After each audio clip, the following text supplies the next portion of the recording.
திருவள்ளூர் மாவட்டம் கும்மிடிப்பூண்டி அருகே சிறுமியை பாலியல் வன்கொடுமை செய்த நபரின் புதிய புகைப்படம் வெளியாகியுள்ளது.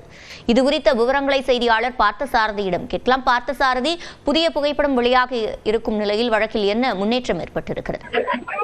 அதாவது இந்த சிறுமி விவகாரத்தில் போக்சோ வழக்கு பதியப்பட்டு 8 தனிப்படைகள் 8வது நாளாக தேடி வரும் நிலையில் அங்க சம்பவம் நடைபெற்ற பகுதியில் கிடைக்கப்பட்ட சிசிடிவி காட்சிகளில் இருந்து மேலும் சில புகைப்படங்களை எடுத்து தற்போது தீவிரமாக விசாரணை மேற்கொண்டுள்ளனர். இந்த புகைப்படங்களில் அந்த நபரின் படம் ஓரளவுக்கு தெளிவாக தெரியவுள்ள நிலையில் இந்த படத்தை மட்டும் அரியலூர் மாநிலத்திற்கும் ஆந்திர மாநில போலீசாருக்கும் அளித்து தொடர்ந்து தீவிரமாக அந்த நபரை தேடி வருகின்றனர். இன்றைய ஆர்ப்பாட்டம் காவல் நிலையில் தற்போது அதிமுகவினர் பெருமளவு திறந்த ஆர்ப்பாட்டத்தில் மாவட்ட செயலாளர் பார்த்தசாரதி, தற்போது விவரங்களை வழங்கியமைக்கு நன்றி.